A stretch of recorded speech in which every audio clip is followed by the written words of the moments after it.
मैं काफी मोटा चश्मा लगाता था। वे तस्वीर बचपन की देखिएगा तो जो भी लोग पुराने गुरु भाई बहन होंगे उनको याद होगा।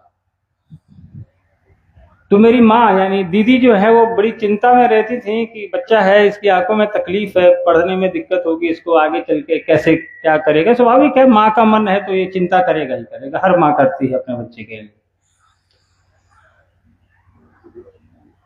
तो साहब प्रतिदिन की तरह अपने कार्यालय गए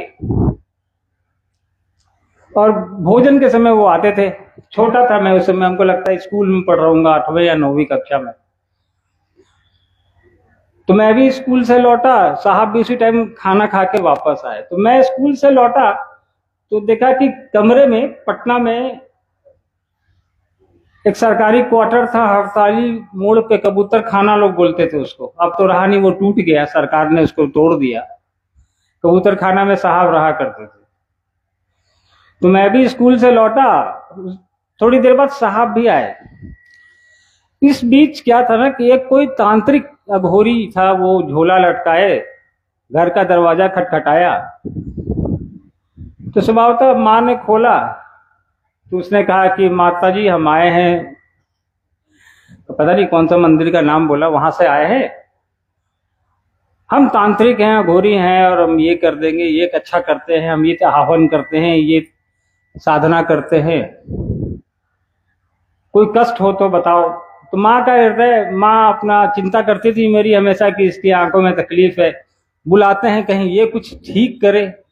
सिद्ध आदमी लगता है, गेरुआ पहने हुए है, मुंड माल पहने हुए है। मुझे याद है एक लोहे का डंडा रखे हुए था।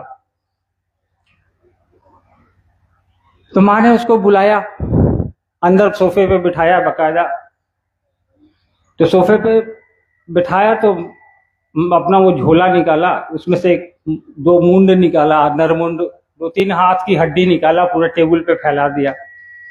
तो मैं भी बैठा, मैंने माँ को कहा कि माँ क्या कर रही है, सब हटाओ इन लोग को। लेकिन माँ बोली चुप रहो, तुमको समझ में आता है, पहुंचे हुए बाबा है। तो माँ ने उनको बकायदा खाना वाना खिलाया। उसके बाद वो कहा कि मैं जा रहा हूँ, मैं 500 रुपये हमको दे। अब कब की बात है ये? 88 की बात है, 88-89 या 90 की बात है, शायद 89-90 की बात है। उस समय 500 रुपये का मतलब होता था। साहब की तनख्वाह ही 10-12-15 हजार रुपये होती, उस समय एक मजिस्ट्रेट की तनख्वाह उतनी होती थी।